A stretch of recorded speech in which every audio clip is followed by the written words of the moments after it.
as you know, regarding the promotion of the first edition of the Moroccan qualifiers, we've been having a lot of interviews with a lot of alumni, a lot of winners of WCS, and some winners of local competitions. We call them Road to WCS Morocco, and the objective is to give the participants and maybe the winners like a snapshot of what it's gonna be like to participate to WCS, and what's their life after they win a qualification. So thank you for having us today.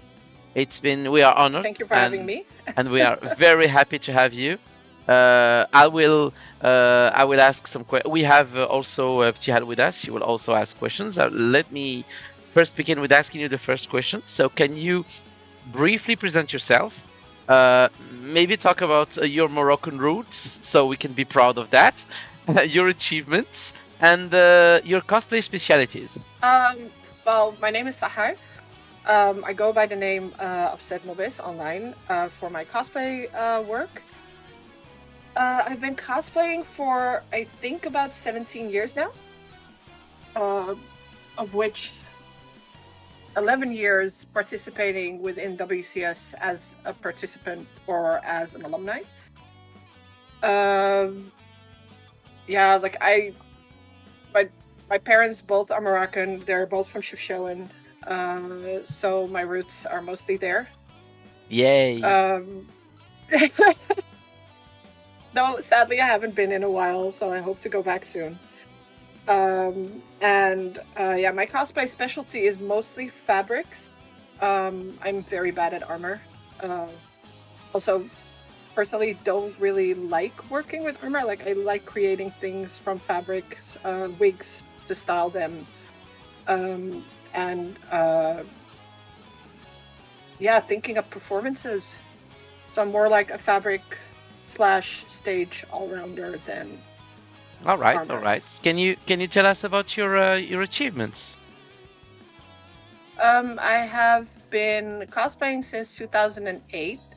My first competition that I joined was WCS 2014, which I also won the honor to represent my country, the Netherlands, for 2014 in Japan.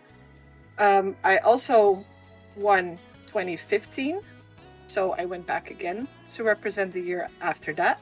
And in 2018, I represented my country in Spain for the International Cosplay League, ICL. And I also was the representative for WCS X Gamer 8 in Saudi in 2022. We will be going through some questions about your profile, and especially your alumni place.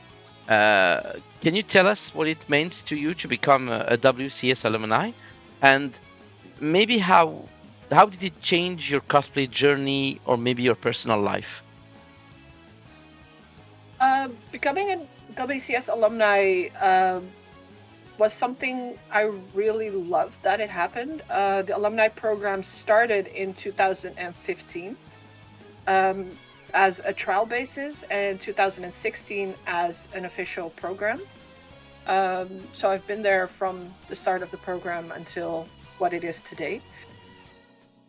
It was really fun and also a good opportunity that WCS gave us to be able to come back and see everybody from WCS, our students, of course, that we got assigned during our preliminaries or our finals, where we represented our countries, and also to participate in events with less stress, Okay, to say it yeah, like that, because like when you're participating as a representative, I can only imagine that you do have stress for obviously, doing the competition and yes, everything around it, and going as an alumni really took that away. So you were there mostly to like support the new teams and also do some of the events for promotion wise for WCS when you were available. hmm Um, for me, it really opened a lot of doors in meeting new people. Like cosplay, for me, the most important part about cosplay is getting to know other people from the communities, seeing what they can create, learning from them also from what they can create, because cosplay is a concept that in general terms is for everybody is the same, but every country, every person has their own way in how they and it's so amazing to see how everybody from around the world is able to interpret that concept and make it their own, and giving, like, World Cosplay Summit really gave us a chance to like learn from each other in how somebody makes something, or how they present it, or how they experience it in their own life. And it was really fun to see how that entire concept grew from an idea to what it is today with alumni. Obviously, you've been there, as you said, since the beginning, and the experiences that you gain as alumni, I think, made maybe creating cosplay better. Yes, yeah, it definitely made it better, because it really opened up the world of cosplay instead of just being within a bubble within your own community. For me, like, for example, like for me, it's 10 years ago, 11 with this year. So it's a whole different, how do you say this?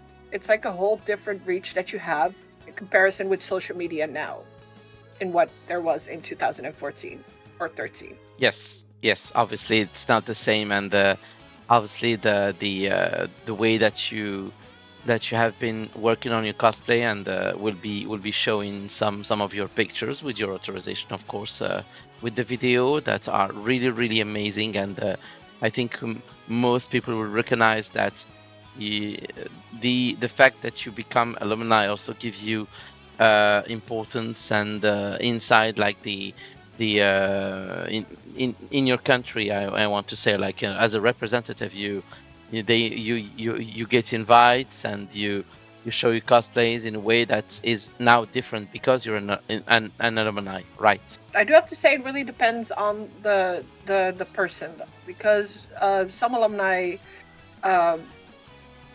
like really just love to do the competition and are there available for questions for new participants, but they're not people who actually like guest at events or host panels or all those things. Like, it really depends on the person if that's something they feel comfortable with. So I wouldn't really say that being an alumni opens those doors for you, because like I know a lot of cosplayers within the WCS countries that are participating, and outside of the countries that are still waiting for a chance to participate if they want to, that are amazing people who can be senpais to their peers of cosplayers all around the world.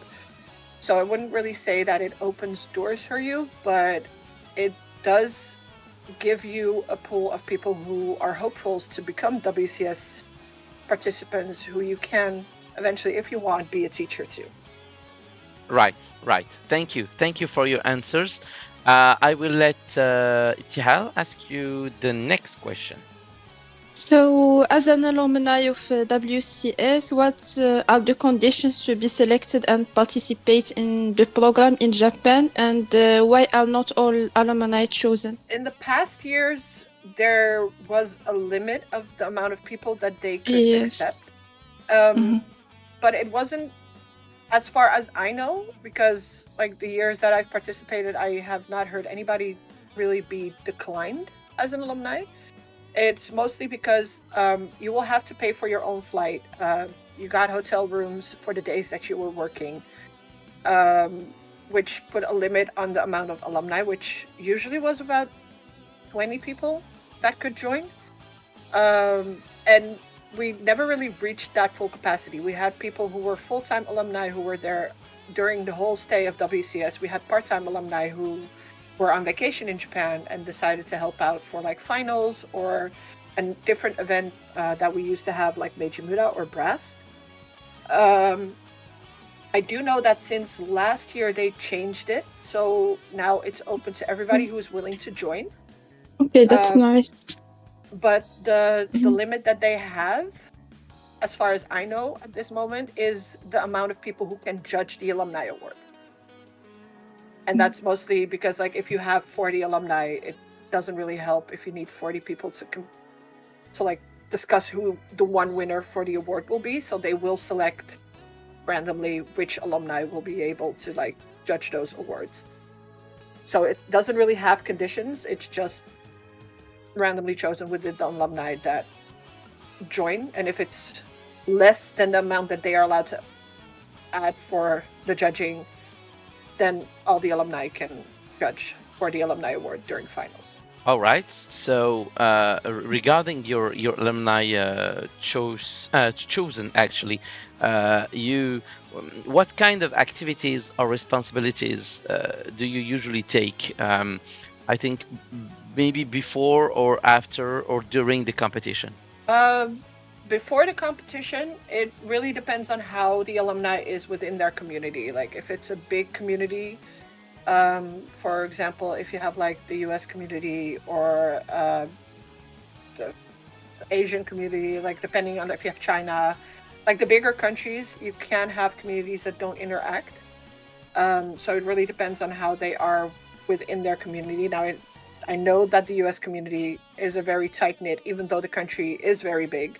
They have different programs that actually, like, they will have showcases for cosplays over the years of participants that have represented their country in WCS.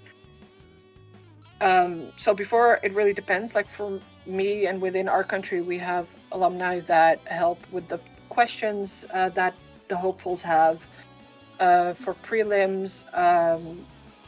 Some help with the organization of the convention, depending on if they work at the event or they are just giving workshops, panels at different kinds of events within their own country or outside of the country, Q&A panels to answer questions. During the event, that really depends on WCS where they need alumni. Obviously. For example, in the past, in the past we had, and it's like pre-2019, there were different events. For example, you had the Brass Wedding Hall event, you had Meiji Mura, then you had like the parades, the finals, the alumni award. Those are all events that would need alumni because the participants themselves are busy with either rehearsals or judging. And it does help promote WCS through the week that WCS is being held. So, For example, the Wedding Hall in Brass, I think up until 2019 was alumni only, and in 2019 it was alumni and participants because they had extra time for that. Meiji Mura, you had that participants will be announced on stage in a show running order, while alumni would interact with the visitors of the Meiji Mura Park. So it really is different during, during each event. Competition itself. Yeah, during each year, depending on what WCS decides for their schedule, it will have different things. I think the only thing that doesn't change up until this year is the alumni award and Osu. So like the Osu parade. That's amazing. That's amazing. The fact that alumni get called to help. And I imagine that since you're in the list of alumni, you get called to other convention. I will maybe recall the fact that next week you'll be in Abu Dhabi as a judge, right? Yes, mostly because of the cosplay judges, then really affect that because you're an alumni. But it does help because organizers within a country will know which cosplayers are available because they will have that contact through WCS. That's amazing. Because if you go as an organizer and you're there with all the teams, you can see what people can make, which would be an add or an addition to your competition as a judge. So you will make those connections within the networking, yes. That's perfect. So that means being an alumni will put you on a list that you can be called by other conventions because your name is well known, because obviously you won or you participated as a representative, and it can be good thing for you, like to travel and to go to convention and to maybe to gain experience even as a judge, right? Yeah, it will give you opportunities. I wouldn't really call it a list because it's not like we have, like as organizers, we don't really have a list of cosplayers being like, Yeah, who are at obviously, WCS, obviously, like you. especially if you're like a convention, like for example ours, we host multiple preliminaries in one weekend. So we cannot have one judge panel with every preliminary alumni, because that would end up in like 4 or 5 or 6 judges for one competition, which is too much, depending on how much participants there are and how big the competition is. Yes, regarding the winners, and this is 2 last questions. What advice would you give Moroccan cosplayers who dream of representing the countries, and for the winners eventually joining the WCS alumni network? So, is this advice for all cosplayers or just the winners at this moment? Well, let's 2 different advices that let's give for everyone, and then let's give advice for the winners. Well, for everyone, it really is something that I recommend everybody who loves participating in performances and stage performances and competitions to try out WCS at least once. It really is a very fun, inclusive event because like we always say, like within the alumni and like other participants, we call WCS always one big family that keeps growing every year, because you're always there for like a week and a half with people that are sharing the exact same things that you are sharing within that year. It's not like every experience, every WCS year is different for everybody.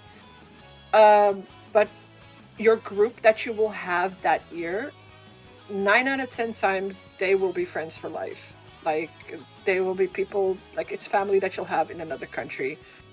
I know a lot of alumni who travel to a country on vacation and still meet up with their year of alumni of that country 10 to 20 years after. That's amazing. Because they got the opportunity to meet up again, or they'll go to each other's events just as visitors. They'll be like, oh, I will be, for example, I'll be in the Netherlands in the start of May, so can I come by? And I'm like, yeah, sure, you can come to the event. And then we'll try and arrange something for them to join and see their teammates of that year. Also, how do I explain this? Like WCS, it's a big thing, but also don't look at it as too huge, because you will always have to remember that WCS is something that is shared with over 30 to 35, 40 countries, depending on how much it will grow in the coming years.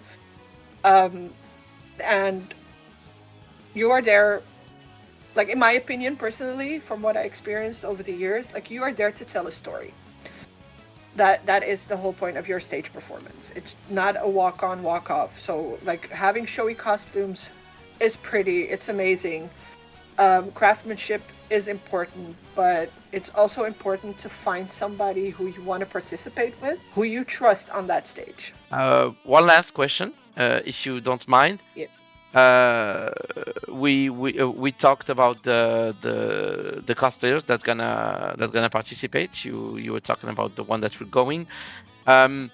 You participated to a lot of qualifiers, and I know you got some stress on that, and the preparation, the cosplay, the scene, the video. If there's maybe one big advice that you could give all those participants, like the most important thing for you that they can like take into account in those qualifiers. In the qualifiers, for me, it's just generally like, again, just remember to have fun. Like it gives you stress, but at the end of the day, you're the only one who's with that stress. So why saddle yourself up with it? Like honestly, if you notice that it's getting too much, like ask for help, not in like crafting your cosplay, but like in debating like if that is a good idea, in how you should make things. For example, like if you have been struggling for like weeks on a prop because you cannot get it fixed, you can ask for help and be like, hey, do you have any advice how it's best to like maybe make this prop or make this piece of clothing? Because a different perspective will usually open up many doors instead of just looking on it on your own. For finals, I really advise that they specifically read the rules that they are allowed to do, like at WCS, because a lot of people like just bump into those things because they expect it to be the same as previous years, which changes a lot for WCS. Yeah, they changed some rules this year. Yeah, but like they will do that every year. Okay. Like, yeah, so even like the team that will go this year, they can give advice to their teammates for next year, but they still will have to read the rules just to be sure that something didn't change from one year to another. But yeah, like most important part is just have fun and just keep in mind, especially for finals, is that a lot of countries should understand your skin. The advice that I always give my teams is like WCS, like if you want to create something for WCS, you kind of like have to keep it in mind as like a kindergarten teacher for a 5-year-old. Okay. Not because like it's childish or just running around and just doing stupid things and that's it, but there are so many language barriers and so many joke barriers that you can have within so many countries participating. If it's a performance that is only understandable for somebody who has read all 32 volumes of the manga, seen 17 movies, over 1,000 episodes, and maybe some hidden OST, I don't know, something that they could find. Some special stuff. It might not be it might not be a good fit for a stage performance that is so big and broad. Yeah. So the best advice that I can give those teams, and if they have time for preliminaries as well, is always run it by somebody who has no experience of cosplay or anime or anything. That's an amazing idea. It could be a mom, an uncle, a boss, a neighbor. It could be like literally anybody. But if they understand the main storyline of what you are trying to tell, like they don't have to know the characters, they don't have to know their lore or anything else. But if they can understand and still find it enjoyable what you are trying to bring to the stage, that already helps, because that if you have somebody in the audience who has never seen that before, they will still be entertained with what you bring to the stage. Thank you for your time. Thank you for answering all your questions. I know we went a little technical on some questions, but WCS is somehow a little technical if you need to like parkour all the rules and all the things. And WCS isn't just the competition. They have the, as you say, the All Super Raid, the alumni program, the student WCS program. So there's a lot of activities, and we can't wait for our winners to go and discover that world, to meet other cosplayers, and to we always repeated that, and I just remember that you were the first one who have congratulated us when we announced the fact that we have WCS, and we always repeat that word. It's your time to shine. We just don't do that for fun. We really think that it's the time for Moroccan cosplayers to shine in an international scene, and I think it would change the Moroccan cosplay scene forever. Thank you so much. Also for having me. Like, it really means a lot to me that you thought of me when you thought of these podcasts. Oh, we are so proud to having a Moroccan, and I know it's not your first nationality, but still you have Moroccan roots. But still, we're really proud that you're really doing well, and you're working on your passion, and it's something that is very inspiring for a lot of cosplayers here in Morocco. Thank you so much for those words. I really hope that it helps a lot of people in Morocco, because like I said, I've been waiting for Morocco to join since 2016, and I was like so happy when I finally heard that you guys were joining. So I can't wait to see like what the first team brings to the stage and what all the future teams bring to the stage eventually. Oh, we can't wait. We really can't wait too. Thank you. You're welcome. Have a nice Sunday again. Take care of you. Thank you again for your time, and let's keep in contact and let's follow our passion to the end. Thank you. Yes, thank you so much. Have a Bye-bye. nice day. Bye-bye. Bye bye.